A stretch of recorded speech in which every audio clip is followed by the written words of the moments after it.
चलिए आज बात करते हैं पुराणों के एक ऐसे किरदार की जो लगभग हर बड़ी कहानी का हिस्सा है, लेकिन फिर भी उन्हें अक्सर गलत समझा जाता है।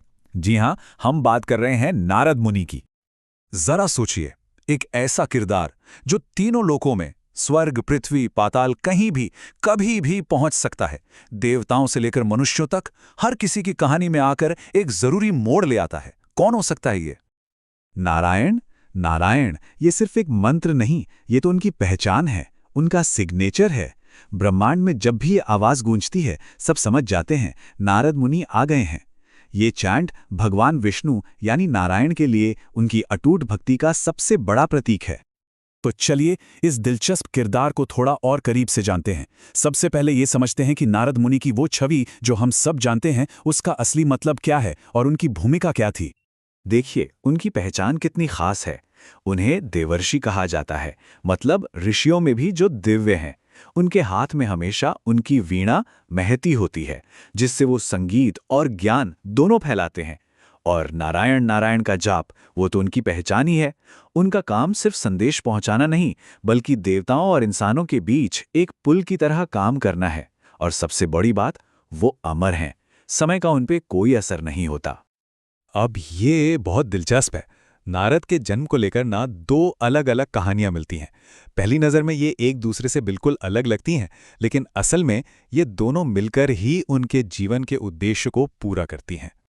तो देखिए, एक तरफ कहानी है कि वो ब्रह्मा के मानस पुत्र हैं, मतलब उनके मन से पैदा हुए। उन्होंने दुनिया बसाने की जगह भक्ति का रास्ता चुना, तो ब्रह्मा ने उन्हें दुनिया भर में घूमने का आशीर्वाद दे दिया। वहीं दूसरी कहानी में प्रजापति दक्ष उन्हें श्राप देते हैं कि वो कभी एक जगह टिक नहीं पाएंगे। पर नारद मुनि की महानता देखिए, उन्होंने उस श्राप को ही अपना वरदान बना लिया। तो ये कहानियां अलग नहीं हैं। एक ने उन्हें मकसद दिया और दूसरी ने उस मकसद को पूरा करने का जरिया। बिल्कुल, एक कहानी ने उन्हें उनका मिशन दिया, भक्ति का प्रचार, और दूसरी ने उस मिशन को पूरा करने का तरीका दिया, हमेशा यात्रा करते रहना। उद्देश्य और रास्ता दोनों एकदम परफेक्ट तरीके से एक दूसरे से जुड़ गए। तो अब देखते हैं कि नारद मुनि करते क्या थे। वो कोई मामूली संदेशवाहक नहीं थे। नहीं, वो तो कहानियों की दिशा बदल देते थे। वो ज्ञान के जरिए भाग्य को एक नया आकार देने वाले मार्गदर्शक थे। इस बात को समझने के लिए सबसे अच्छी कहानी है राजकुमार ध्रुव की। एक छोटा सा बच्चा जिसके जीवन में नारद मुनि ने एक बहुत ही अहम भूमिका निभाई। देखिए, नारद का तरीका कितना कमाल का था। जब उन्होंने छोटे से ध्रुव को जंगल में देखा, जो अपमानित होकर घर से निकल आया था, तो उन्होंने उसे रोका नहीं, बल्कि उसके दृढ़ संकल्प को देखकर उसे सही रास्ता दिखाया। पहले तो उसे प्रेरित किया, फिर उसे एक टूल दिया, एक शक्तिशाली मंत्र, और आखिर में तपस्या करने का सही तरीका भी बताया। वो सिर्फ सलाहकार नहीं, एक सच्चे गुरु थे। ओम नमो भगवते वासुदेवाय, यही वो मंत्र था जो उन्होंने ध्रुव को दिया था। ये मंत्र सीधे भगवान विष्णु से जुड़ने का एक जरिया है। नारद जानते थे कि एक बच्चे की सच्ची और मासूम भक्ति के लिए इससे बेहतर कोई साधन नहीं हो सकता। अब एक और कहानी देखते हैं।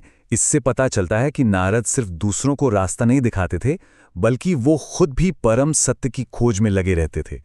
एक बार नारद ने त्रिदेवों ब्रह्मा, विष्णु और शिव से एक बहुत ही आसान सा सवाल पूछा, सबसे महान कौन है?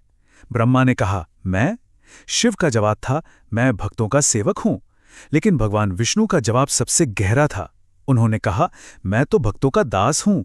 इस एक सवाल से नारद ने यह साबित कर दिया कि असली महानता शक्ति दिखाने में नहीं, बल्कि विनम्रता और सेवा में है।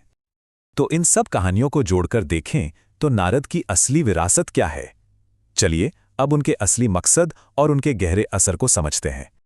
अगर नारद मुनि को एक शब्द में समझाना हो तो वो शब्द है लोकदूत।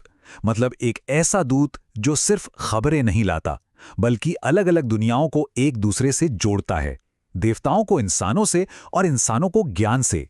वो इस पूरे ब्रह्मांड के कम्युनिकेशन नेटवर्क की सबसे जरूरी कड़ी हैं। तो नारद मुनि का सार क्या है? वो भक्ति के सबसे बड़े दूत हैं। लोग अक्सर सोचते हैं कि वो झगड़ा लगाते हैं, लेकिन नहीं, वो असल में सच का आईना दिखाते थे। उनके हर काम के पीछे एक बड़ा, एक उच्च उद्देश्य होता था, और उनका घूमना कभी भी यूं ही भटकना नहीं था। ये एक फोकस्ड मिशन था, हर जगह हर किसी तक नारायण का नाम पहुंचाना। उनकी हजारों कहानियों और अनगिनत यात्राओं के पीछे सिर्फ एक ही मकसद था, और वो था भक्ति का प्रसार करना, बस। और इस चर्चा को हम इसी सवाल पर खत्म करते हैं, अगर आज हमारे सामने कोई ऐसा दिव्य संदेशवाहक आ जाए तो क्या हम उसकी बात सुनेंगे? ये सवाल हमें सोचने पर मजबूर करता है कि हम आज के ज़माने में ज्ञान और मार्गदर्शन को कैसे देखते हैं और कैसे स्वीकार करते हैं।